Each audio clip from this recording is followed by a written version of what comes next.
네, 경랑에 빠져든 미 대선을 좀 자세히 분석해 드리겠습니다. 김재천 서강대학교 국제대학원 교수 나와 계십니다. 어서 오세요. 어서 안녕하세요. 예, 안녕하세요. 오늘 새벽에 전해졌습니다. 바이든 대통령 네. 스스로 이제 후보직에서 사퇴를 했거든요. 네. 결정적인 계기는 어디에 있었을까요?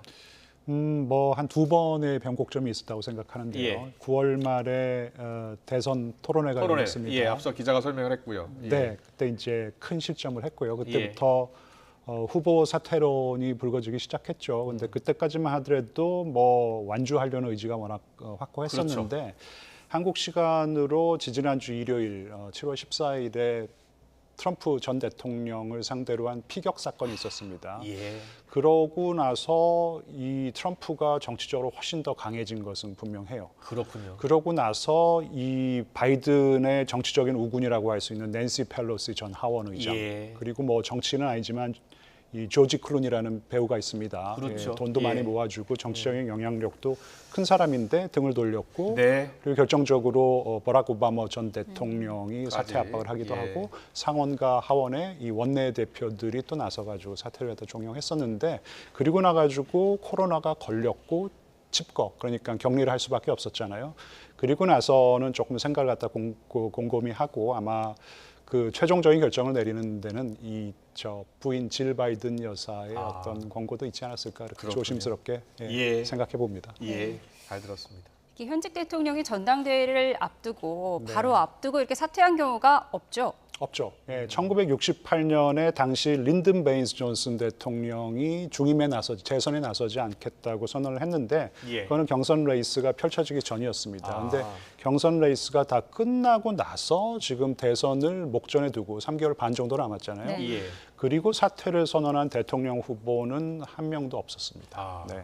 그러니까 그러니까 전당대회가 얼마 안 남지 않았잖아요. 한 3개월 반? 예. 예. 아니 전당대회예요. 네, 그렇죠. 아니, 전당대회요. 죄송합니다. 미 전당대회는 대선은 이제 3개월 뭐 좀 8월 넘게 남았고. 19일에 개최가 되니까. 그러니까요. 네, 이제 맞습니다. 한 달도 남지 않은 상황이어서. 그렇죠. 네. 자, 그러면 그 사이에 새로운 후보가 지금 뭐 해리스 후보 이야기 나오는데 해리스 부통령이요. 네. 새로운 후보가 나올지 아니면 해리스 부통령이 될지 뭐 해리스 부통령이 될 가능성이 높다라고 하는데 어떻게 보세요? 한 95% 정도는 해리스 후보가 대통령 후보가 될 것 같고, 예. 왜냐하면은 지금 다른 대체 후보로 물망에 올랐던 이 모든 그 정치인들, 예를 들어 가지고 캘리포니아의 게빈 뉴섬 주지사나 미시간의 그레첸 위트머 모두 다 지금 캐멀라 해리스의 이 대통령직 그렇군요.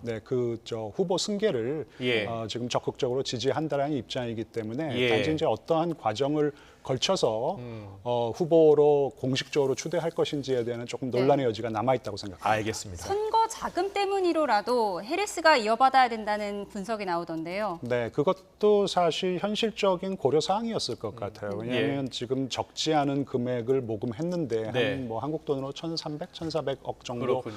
모았다라는 것 같은데, 그게 이제 바이든 대통령 후보 그리고 해리스 부통령 후보 그 티켓으로 그 팀으로 모은 예, 것이거든요.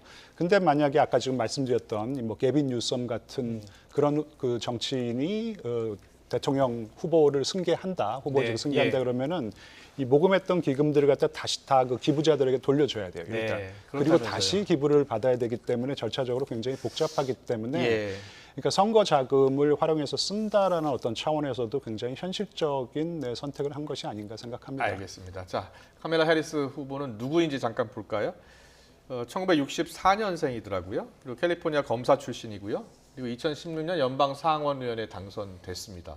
그렇다면 거의 8년 만에 지금 대선 후보가 되는 셈인데요. 네. 자, 민주당에서 바이든 후보가 안 된다고 하는 이유는 경쟁 상대가 트럼프 네. 전 대통령과 승부를 했을 때 이기지 못할 것이다라는 것 때문에 이제 사퇴 압박을 했던 거 아닙니까? 맞습니다. 해리스 후보가 된다면, 네. 해리스 부통령이 후보가 된다면 이길 가능성이 더 높아지는 겁니까?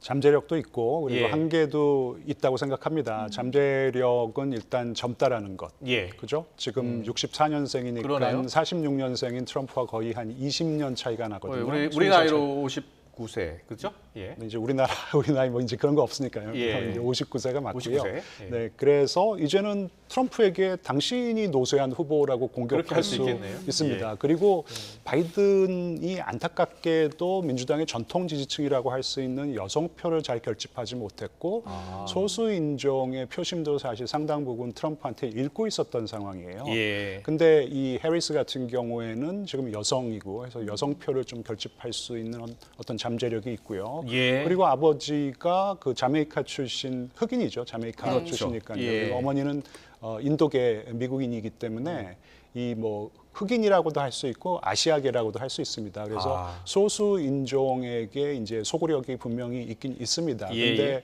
한계는 상당히 진보적이라고 할 수 있어요. 왜냐하면 예. 캘리포니아 정치인 출신은 조금 캘리포니아가 어떻게 보면 민주당의 아성이기 때문에 예. 조금 진보적인 정책을 갖다가 추진할 수밖에 없거든요. 그렇군요. 그 예. 동성애 문제라든지 그리고 상당히 좀 진보적인 세제 개혁안을 뭐 지지했고요.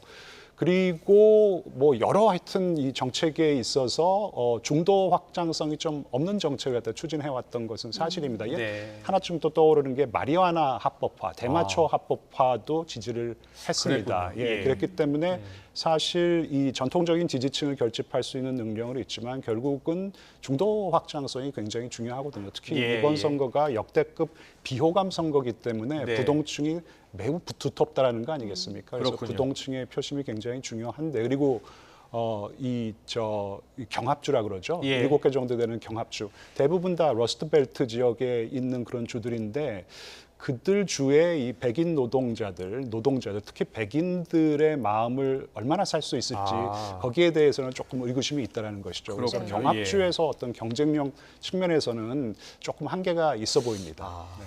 해리스의 경쟁력과 한계 짚어주셨는데 트럼프 전 대통령은 바이든보다 해리스가 더 쉽다고 했어요. 네, 그게 이제 조금 말씀드렸듯이 진보를 아우르고 진보를 결집하는 데는 해리스가 좋은 후보일 수 있지만 중도 확장성에 좀 한계가 있고 그리고 그렇군요. 예. 배틀그라운드 스테이트 그러니까 경합주 스윙 스테이트 대부분이 이제 쇠락한 북동부의 예, 예. 지역인데 공업 지역 그런 데가 위치한 데가 이제 그 대부분 다 경합주이기 때문에 예. 경합주에서 경쟁력 측면에서는 조금 해리스가 뒤질 수 있다라고 생각했기 때문에 예. 트럼프가 자신감을 보이는 것 같습니다. 그동안 보면 바이든 대통령 교체론 이야기 나왔을 때 가상 양자 대결이 계속 나오더라고요. 네, 네. 그 가상 양자 대결 지지율을 보면 트럼프 전 대통령이 앞서긴 하는데 해리스 부통령이 48 이렇게 나오고 그 당시 때 이제 바이든 대통령이 47이었거든요. 자, 어떻게 보세요? 지금 지지율 저 정도 나온다면 한번 역전을 노릴 수 있는 지지율입니까? 어떻습니까? 그러니까 트럼프랑 바이든이랑 붙여놓으면은 트럼프 52, 예. 그리고 바이든 바이든 한 47 47이요. 정도 나오니까 예. 그러니까 해리스가 뭐 월등한 경쟁력이 있다고 볼 수는 없는 것이죠. 그렇네요. 예. 근데 이제 후보가 교체됐고 이제 새로운 어떤 대선 그런 국면에 돌입하는 것이기 때문에 예. 뭔가 좀 반전은 있을 것이에요. 그러니까 뭐 일종의 그렇군요. 컨벤션 효과라고 할까요? 예. 8월 19일, 뭐 20일, 22일까지 민주당 전당대회가 개최가 되는데 거기서 예. 공식적인 후보로 추대가 된다면은 분명히 컨벤션 효과는 발생할 것이고 그런 효과는 적어도 9월 초에까지는 가지 않을까 싶은데 미셸 오바마 이야기가 계속 나와서요. 7월 2일 조사 보면 미셸 오바마가 50 나왔네요. 그러니까 이제 뭐 약간 때묻지 않은 네. 사람이고 하지만 미셸 오바마가 정치 혐오가 있다. 정치를 그렇게 싫어한대요. 그렇군요. 그래서 예. 버락 오바마가 시카고 대학교 교수를 할 때나 정치하고 싶어 그랬더니 그렇게 뜯어 말렸다고 합니다. 정말 도시락 싸들고 뜯어 말렸다고 할 정도니까 예. 미셸 오바마가 뭐 대선에 나온다라는 것은 이제는 뭐 불가능하죠. 불가능하다. 예. 네, 공화당 일각에서는 바이든 대통령이 대통령직에서도 물러나야 한다 이런 극단적인 주장도 나오고 있어요. 그러니까 다음에 대통령직을 수행할 수 없기 때문에 지금 뭐 후보직을 사퇴하는 것인데 지금 예. 보니까 사실 이번 임기를 다 마치기도 조금 어려워 보인다라는 것이죠. 예. 그러니까 다음 임기 수행을 못 한다면은 지금 예. 임기도 못 하는 것이니까 이제 그만두라고 하는 것이니까 지금 네. 뭐 공화당에서는 어쨌든 간에 지금 뭐 새로운 국면이 발생을 한 것이고 그 국면에서 조금 이제 주도권을 뺏길까 봐 계속해서 공격을 하는 것 같습니다. 그렇군요. 트럼프 전 대통령이 일단은 지금은 당선 가능성이 더 높은 상황이잖아요. 각종 여론조사에서. 네. 근데 그 최근에 김정은 위원장 이야기를 많이 하더라고요. 네. 왜 그러는 거예요? 일단 기본적으로요. 예. 그러니까 제가 해석하기로는 예. 당장 김정은을 또 불러내서 네. 뭐 정상회담을 한 차례 더 하겠다라는 건 아니고요. 3차 회담을 더 하겠다는 건 아니고. 아닌 것 같고 제 예, 생각에는 일단 바이든 대통령의 접근법이라는 것은 독재국가 지도자들과 뭐 협상하고 그러는 것보다는 일단 민주주의 국가들의 지도자들과 잘 지내는 거잖아요. 근데 예. 이 트럼프 전 대통령은 독재국가 지도자들과도 잘 지내는 것이 좋다라는 그런 걸좀 것이에요. 과시하겠다는 거예요. 과시하고 그렇게 있는 잘 거군요. 지내고 예. 그렇게 하는 것이 미국의 국익에 도움이 된다라는 입장이지 예. 당장 김정은을 불러내서 뭐 정상회의를 하겠다 그건 아닌 것 같습니다. 그렇군요. 네. 예. 그럼 뭐 시진핑 중국 국가주석이나 푸틴 러시아 대통령과의 친밀감을 과시하는 것도 좀 비슷한 맥락에서 이해할 수 있나요? 그러니까 일단 뭐 관계 관리 차원에서 얘기를 하는 것인데 또 그럼에도 약간 독재 국가의 이 독재자들에 대한 어떤 선망, 뭐 환상 같은 게 좀 있는 것 같습니다. 아. 한 번은 그들 지도자들을 봐라, 얼마나 많은 권력을 지금 쥐고 있느냐, 나도 그런 권력을 쥐고 싶다, 뭐 이런 발언을 한 적이 있거든요. 예, 맞아요. 그렇기 때문에 네 조금 뭐 예. 그렇군요. 예, 알겠습니다. 자, 대선 미 대선이 이제 3개월 좀 넘게 남았습니다. 11월 초니까요. 자, 그때까지 여러 가지 변수가 있을 거예요. 지금 네. 그때 뭐 해리스 후보도 아직 확정이 안 됐고 네. 가장 큰 변수가 어떤 게 있을까요? 글쎄 뭐 일단 해리스 후보를 성공적으로 추대를 해야겠죠. 그럼 8월 중순쯤 될 거고. 네, 예. 근데 지금 선출 방식을 놓고 조금 잡음이 발생할 수 예. 있어요. 지금 미니 경선을 주장하는 네, 그런 뭐 민주당 경선을 해야 된다라고 원내도 하는 있습니다. 측도 있으니까. 네, 예. 뭐 조 맨친이나 예. 뭐 로버트 케네디 주니어 같은 경우, 근데 이분들은 다 민주당을 탈당하고 지금 무소속으로 활동하고 있기 때문에 예.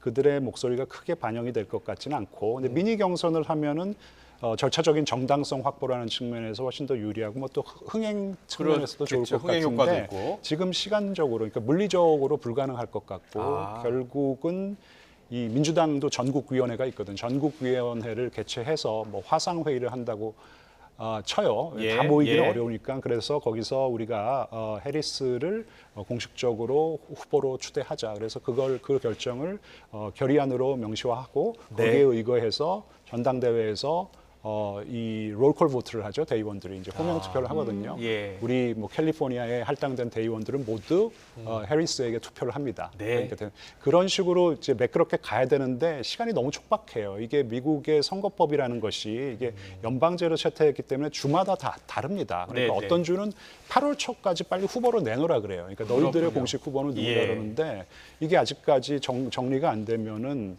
이게 좀 곤혹스러운 상황이 발생할 수 있는데, 그렇기 위해서는 다음 주 안에는 좀 결정이 내야 된다고 결국은 이제 생각합니다. 해리스 예. 시간이 후보가 좀 얼마나 걸려요. 자연스럽게 네. 그 또 후보가 되느냐가 이제 가장 큰 변수가 될 것 같다 이렇게 보시는 거예요? 네, 그리고 뭐 지금 사실 이번 선거는 굉장히 재미없는 선거가 될 줄 알았었거든요. 예, 역대급 비호감 선거고 2020년 다시 이제 되돌이표 선거이기 때문에. 예. 근데 지금 뭐 한 3주 안에 벌어지는 일들 보니까 정말 이 정치는 살아있는 생명체구나. 그래서 급변하고 있어요. 예, 앞으로 한 3개월 반, 4개월 동안에 어떠한 일이 발생해도 크게 놀랄 일은 아니라고 생각합니다. 예. 예. 알겠습니다. 오늘 말씀 여기까지 듣겠습니다. 네, 바이든 대통령의 후보직 사퇴가 미 대선에 미칠 영향을 짚어봤습니다. 김재천 서강대학교 국제대학원 교수와 함께했습니다. 잘 들었습니다. 네, 고맙습니다. 감사합니다.